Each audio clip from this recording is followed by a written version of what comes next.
Olá,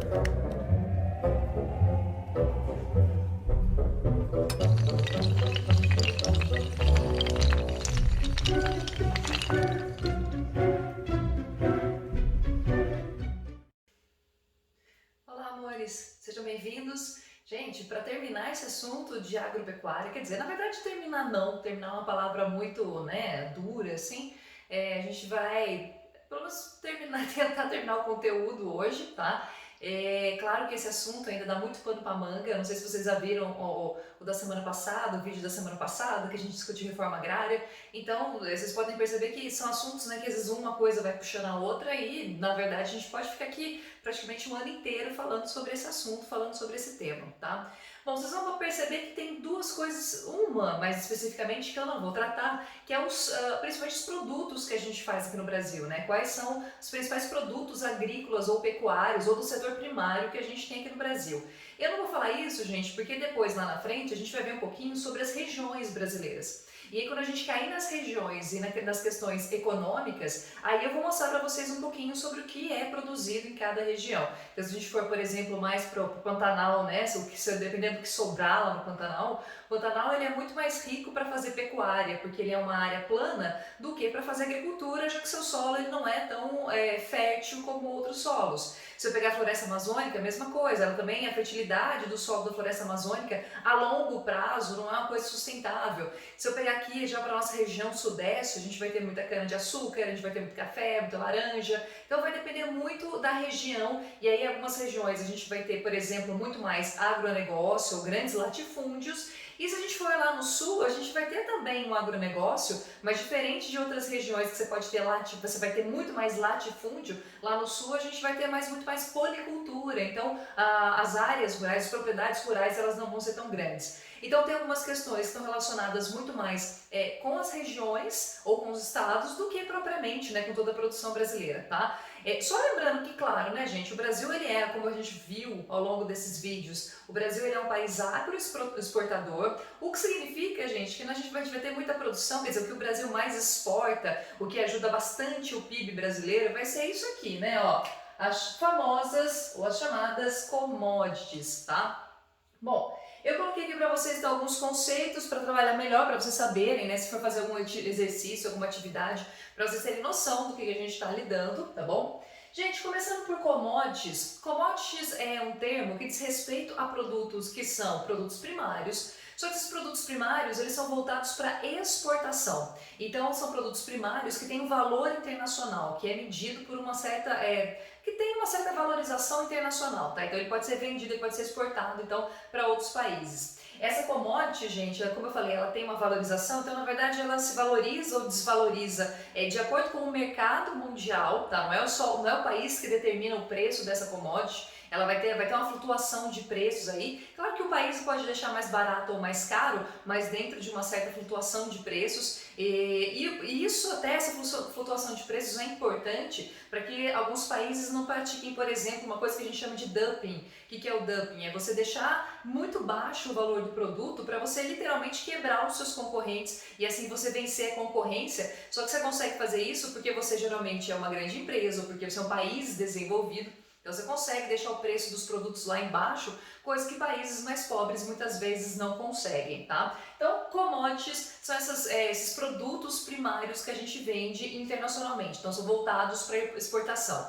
Pode entrar nessas commodities o carvão, se a gente pensar no setor primário, né? Então, o extrativismo, a gente vai ter o carvão, outros minérios, né? Minério de ferro, por exemplo, aqui no Brasil. A gente vai ter café, a gente vai ter a soja, tá? Trigo, o Brasil não é um país exportador de trigo, pelas características naturais do Brasil, a gente muito mais importa do que exporta trigo. A gente produz também, mas é muito pouco, tá? Não é suficiente para o mercado nacional, para o mercado interno. Então essas commodities são esses produtos que a gente vende, que são do setor primário, mas que a gente vende. Alguns desses produtos, gente, pode passar sim por uma espécie de beneficiamento, tá? Eles não precisam necessariamente ser vendidos na sua forma in natura. Se eu pegar o açúcar, por exemplo, a cana de açúcar, né? Às vezes é muito difícil você exportar a cana em si. Então você vai produzir os subprodutos. Você exporta o açúcar, o etanol, ou a pinga mesmo, né? Por que não corote, tá? Sei lá se o Brasil consegue exportar. Você imagina, eu estava pensando outro dia que como deve ter sido bem chocante para o setor do corote, né, para a empresa que produz o corote, sem vocês, né? Não que vocês bebam, lógico, mas imagina os alunos sem as festas, né? Sem ter a venda de corote, gente, vai estar quase quebrando com certeza. Bom, aí a gente parte para outros dois termos que alguns países praticam, vou mostrar para vocês que principalmente os países ricos praticam com uma grande frequência, que é o subsídio e o protecionismo, tá? Para aqui, gente, para a gente entender esses dois termos, nós temos que lembrar que o mundo, ele basicamente é capitalista. Ainda que você tenha lá 2 ou 3 países que tenham alguns contornos socialistas, mas a gente não existe mais o segundo mundo, por exemplo, que é o segundo mundo voltado para o socialismo, não existe. A gente vive num mundo que é sim capitalista. Isso significa que certas práticas, elas podem até não ser totalmente condenadas, mas elas são erradas, tá? Se você pensar no ponto de vista capitalista, são práticas que são totalmente irregulares. Por quê? Porque no mundo capitalista você tem que, teoricamente, dar vantagem. Deu até risada. Teoricamente, no mundo capitalista, todo mundo tem que ter as mesmas condições. Não, foi engraçado essa. Desculpa, é a teoria, tá bom? Lógico que a prática é um pouco diferente. Bom, alguns países vão praticar então subsídios em relação a alguns dos seus produtos e alguns países, ou às vezes quase o mesmo, né, que faz uma coisa, também vai fazer o protecionismo. O que é o subsídio? Subsídio, gente, é uma forma de você ajudar o seu produtor de algum setor específico e assim você ajuda de que maneira? Você pode isentar de impostos, você pode facilitar o crédito, você pode facilitar a compra de alguma coisa, tipo sementes ou então maquinário, né? Então você dá ajuda para esse setor, para esses produtores especificamente.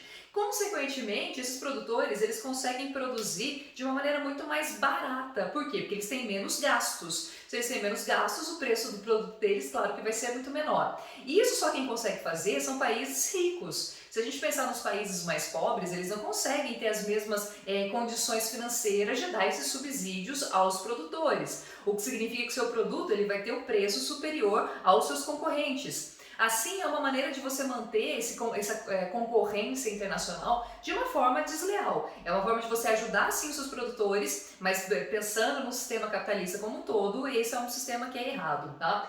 A mesma coisa o protecionismo. Você vai proteger que dentro do seu país entre produtos que são de fora e que pode causar impactos internamente. Então, por exemplo, olha, os Estados Unidos colocam um monte de regra para que a China não consiga vender coisas para os Estados Unidos. Então, os produtos chineses ficam mais caros lá nos Estados Unidos porque eles são obrigados a pagar impostos que, de repente, quando a gente compra aqui do Brasil, o mesmo produto é da China, a gente comprou, não tem esses impostos, então esse produto entra mais facilmente. Talvez vocês possam me perguntar, mas professora, isso não é bom para a gente proteger o mercado interno? Pois é, tudo bem. Imaginem se absolutamente todo mundo faz isso. Se todos os países do mundo resolvem praticar o protecionismo e aí ninguém mais facilita a entrada de praticamente produto nenhum a fim de favorecer o seu mercado interno. Ok, talvez a priori funcione.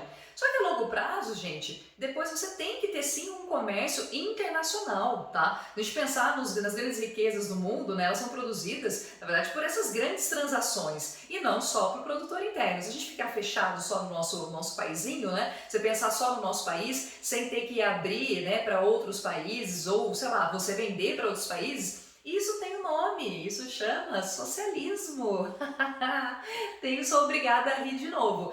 Num sistema capitalista, você tem que entender que nós temos troca. Lembra que o capitalismo, gente, ele é globalizado, tá? Então, se a gente está pensando no mundo globalizado, você tem que importar e exportar. Você tem que abrir suas portas para exportação e também para importação. Talvez um ou outro produto você dificulte, né? Ele é falsificado, ele não entra de acordo com as normas. Tudo bem, mas se você fizer isso para absolutamente tudo, que é o que mais ou menos o Trump quer fazer em relação à China, né? Ele quer fechar totalmente as portas para o produto chinês. Só que aí, gente, os Estados Unidos também se ferram, porque a China pode usar da mesma moeda. Ah, também não vou deixar ter entrada dos produtos americanos. E sim, eles conseguem, tá? Diferente do Brasil, que precisa de grande parte dos produtos americanos, né, dependendo do setor, a gente precisa dessa importação. A China, ela pode escolher outros fornecedores para esses mesmos produtos e dependendo da situação, ela pode ela mesma produzir. Como os Estados Unidos produz muito produtos industrializados, né? Então a China ela consegue ter esse poder, coisa que o Brasil, por exemplo, não consegue, tá? Muito bem. Também para dentro dessa noção desses conceitos relacionados com o agronegócio ou com essa cadeia de produção internacional, gente, A gente tem essa cadeia aqui, olha, pensa que o agronegócio, como a gente viu lá na Revolução Verde, o agronegócio é uma coisa muito maior do que você só produzir, tá? Ele não significa só você pegar, jogar uma plantinha lá, uma sementinha lá no solo, irrigar e pronto, você vai ter uma planta. Não é isso. Na verdade, quando a gente fala do agronegócio, é um setor, gente, que tem uma grande cadeia de produção, que envolve não só a produção agrícola em si, mas o antes dessa produção agrícola e o depois dessa produção agrícola. E aí surgem esses termos aqui que é importante vocês guardarem, tá? A gente tem o antes da porteira, não sou eu que estou inventando, eu juro, tá? A gente tem o antes da porteira, o dentro da porteira e o depois da porteira. Ou seja, quando a gente fala desse agronegócio, você tem toda uma cadeia de produção onde uma coisa casa com a outra, uma coisa depende da outra. O que a gente entende por antes da porteira? Antes da porteira está associado geralmente com grandes empresas que vão produzir as coisas que vão ser utilizadas no setor agrícola ou no setor pecuário. Então, por exemplo, aqui você tem as grandes transnacionais que produzem sementes, que produzem agrotóxicos, fertilizantes, maquinário, tá? Então, tudo aquilo que é produzido especificamente para a produção agrícola ou agropecuário é produzido nesse antes da porteira. Então, são essa série de produtores industrializados, na sua grande maioria, que vão produzir coisas voltados para a agropecuária. O dentro da porteira, como o nome mesmo está dizendo, aí é a produção em si. Aí você vai lidar com o quê? Com as sementes, com agrotóxico, fertilizante, maquinário. Em alguns casos você pode usar drones para alguns tipos de produções, né, para você fazer, digamos que um rastreamento das produções.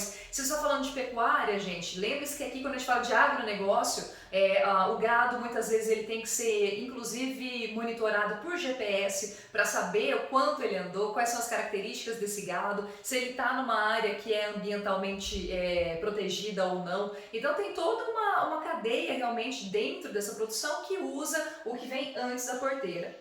E o depois da porteira é toda uma cadeia de vendas, de distribuição desses produtos, que aí vai envolver tanto armazéns, quando a gente fala, por exemplo, eu não lembro como é que é o nome daquele negócio, CEAGEP, aquele negócio que vende os produtos rurais lá em São Paulo, sabe, em Campinas também? Esqueci o nome, gente, é tipo um mercado, esqueci. Mas enfim, vocês vão lembrar, tá?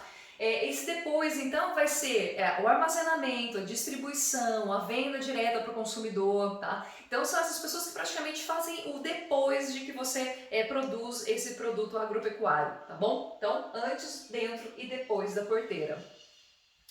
Gente, voltando de novo, né, todos praticamente o tema de hoje é falando sobre esse mercado internacional, esse mercado mundial de produção. E vejam que aqui, gente, não entra o pequeno produtor, aquele que faz produção de subsistência, provavelmente não é também uma agricultura que é familiar, é uma agricultura que é patronal. O que significa patronal? Significa que se você for empregar pessoas, não são da sua família, né, vão ser funcionários quaisquer, né, que você contrata aí livremente. Dentro desse mercado mundial, gente, quem comanda ele não são os países pobres, tá bom? Não vai ser, por exemplo, sei lá, um país africano, ou o Paquistão, tá, o Cazaquistão, não vai ser. Ainda que o Brasil, o México, a Argentina, a China mesmo tem poder, a China não, a China já manda mais. Mas se eu pegar alguns países em desenvolvimento, ainda que eles vendam muito as commodities, não é eles, obviamente, que comandam esse mercado mundial. Quem comanda esse mercado vão ser os países ricos, tá? Eles basicamente são os grandes compradores e muitos desses países também vão ser os vendedores, tá? Se eu pensar nos países ricos, eles não só compram commodities. Em alguns países europeus, tudo bem, grande parte dos países europeus compram os produtos primários. Se eu pensar no Japão, alguns países menores, desenvolvidos, mas menores, eles compram as commodities. Mas, gente, Estados Unidos é um grande produtor, o Canadá é um grande produtor, tá? Então tem alguns países desenvolvidos que também produzem bastante. A Austrália, né, dependendo se for pecuária, ela vende bastante também.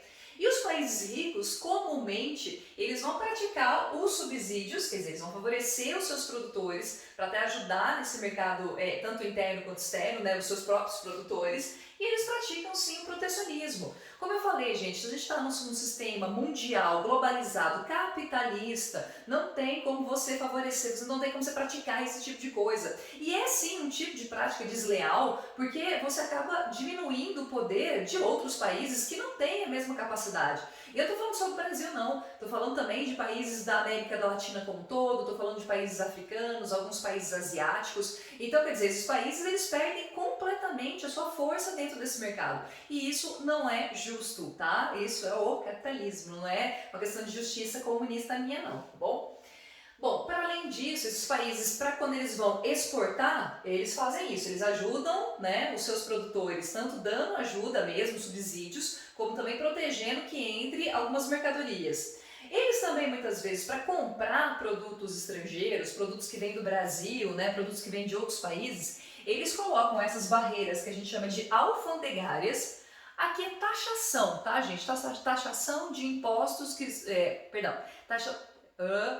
impostos que são cobrados de produtos que vêm de outros países. Então, por exemplo, para entrar um produto chinês nos Estados Unidos, ele paga mais imposto. Para entrar, sei lá, produtos brasileiros, talvez também nos Estados Unidos, paga um pouquinho mais de imposto. Então, ele impõe essas barreiras alfandegárias que é para dificultar a exportação ou a importação, né, no seu país, para ele importar menos e usar mais os produtos internos. De novo, isso se a gente pensar no sistema como um todo, não é legal.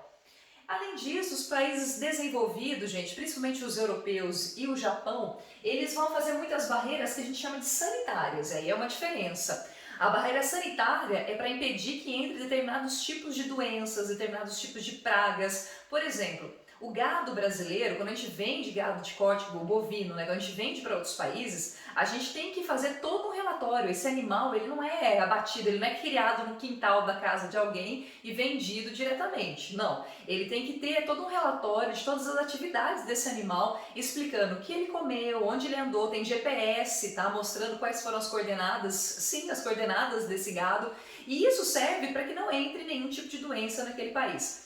Um exemplo que teve no Brasil, que foi uma praga aí há um tempo atrás, é a febre aftosa. Febre aftosa, gente, ela atingia o gado bovino, e o gado bovino, se ele estava infectado, ele poderia infectar, obviamente, outros gados também, e aí o gado brasileiro, algumas parcelas desse gado, teve que ser sacrificado, porque nenhum país ia comprar um produto que estava contaminado. E quando chega no país, há inspeção, né? Se você exporta para alguém, quando chega nesse país, ele vai fazer uma inspeção para garantir que esse material não tenha nenhum tipo de doença, enfim, tá? Não é só para animais não, serve também para alguns tipos de vegetais também. Gente, quem regulamenta tudo isso, quem teoricamente ajuda que você tenha uma competitividade capitalista mais real, mais correta, é a OMC, que é a Organização Mundial do Comércio. Essa Organização Mundial do Comércio, praticamente todos os países vão participar. Alguns países têm, digamos que um poder maior, tá bom? Tem algum, digamos que um conselho dentro dessa organização, e tem sim alguns países que têm algum poder maior. E o que ela tenta fazer é regulamentar, impedir que você tenha tanto os subsídios. O subsídio, gente, é quase impossível da gente regulamentar, tá? Internacionalmente, isso acaba acontecendo independente da OMC. Mas a OMC ela pode, por exemplo, criticar muito essas barreiras alfandegárias, esse protecionismo de alguns países, tá? Adianta? Não muito, tá? Veja, de novo, vou dar o exemplo dos Estados Unidos, em que o Trump, desde que ele foi eleito, ele insiste em fazer uma guerra comercial com a China, que na verdade não está rendendo lucros para absolutamente ninguém. Poderia gerar lucros para países que poderiam se aproveitar dessa guerra comercial aí e levar vantagem, né? Vender, aproveitar, por exemplo, que os Estados Unidos não está comprando tanto da China e talvez tentar vender produtos para os Estados Unidos.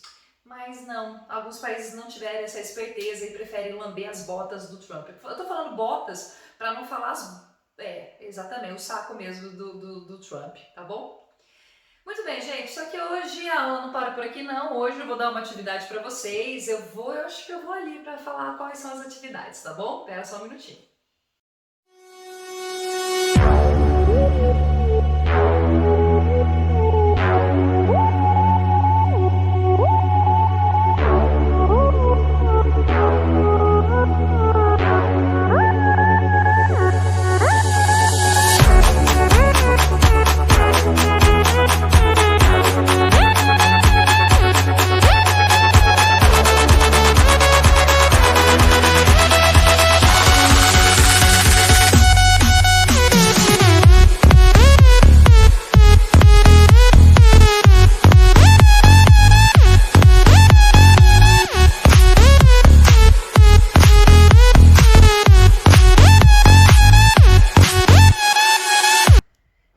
Então, continuando a aula de hoje, tem plus aí, entendeu? Tem uma surpresinha no final, não sei se é exatamente a surpresa que vocês gostariam, claro que não, né?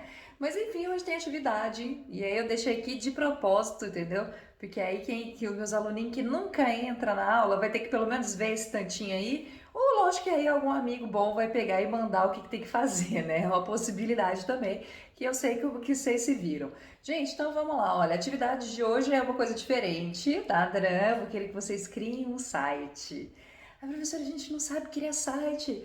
Então, isso que é legal da vida, a gente aprende. Olha só, nossa, que cuzona que eu fui agora. Mas é verdade, gente, a gente aprende. Eu acho que não tem nada demais, entendeu? Acho que é super possível. E outras salas conseguiram, eu não sei por que vocês do segundo não conseguiriam, tá bom? Que eu sei que vocês são capazes, sim, para outras coisas vocês conseguem. Então, vocês vão também conseguir na minha aula, tá bom? Gente, vocês vão fazer essa atividade em duplas, tá? Claro que os temas são relacionados com tudo aquilo que a gente está vendo, né? Sobre a agropecuária, a Revolução Verde, agronegócio.